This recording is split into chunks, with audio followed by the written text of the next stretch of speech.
دکتۆر سەفین یاسین ناوێکە کە تەنها لە یاریگەکان و ڕاگەیاندنەکانجا نا بەڵکو لە ناخی دڵی هەزاران مرۆڤدا دەزرینگێتەوە.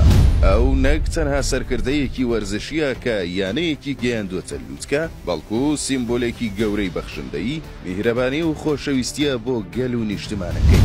ئەو پیاوێکە کە دڵ و گیانی بۆ خزمەتکردن تەرخان کردووە، وەک کانیاوێکی سازگار کە بەردەوام ئاوی ژیان بەسەر زەویە وشکەکاندا دەڕژێنێت.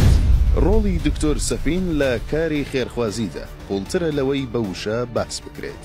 ئەو پەرۆشیەکەی بۆ هاوکاریکردنی هەژاران لە بەشکردنی خۆراک و پێداویستی سەرەتاییەکان بەسەر خێزانە کەم دەرامەتەکاندا هەستێکی پاک و قوڵ نیشان دەدات. لە دەستەکانیدا سڵاواتی دڵسۆزانە دەگاتە ژمارەیەکی زۆر لە موسڵمانان کە خەونی گەورەی سەفەری عومرەیان لە دڵدا بووە. ئەم پیاوە گەورەیە لە دوای ئینچالاکیدا 46 موسڵمانی ڕەوانەی عومرە کردووە و تەواوی تێچووەکەی لە ئەستۆی خۆی گرتووە، تەنها لە پێناو ڕەزامەندی خۆی گەورە. ئەمە نیشانەی باوەڕێکی قوڵ و ئیمانێکی پتەوە کە لە ناخی دڵیدا چەسپاوە.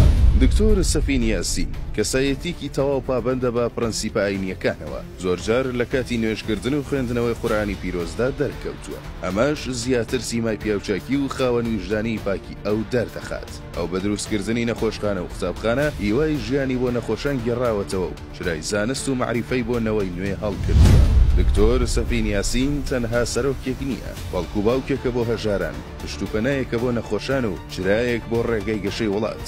ئەو سیمبۆلێکی زیندوی دڵسۆزی، بەخشندەی و خۆشەویستیە کە بەکارەکانی دڵی هەزاران مرۆڤی گەشاوەتر کردووە و ئەمیشە لە مێژووی ئەم گەلەدا بە زیندوی دەمێنێتەوە.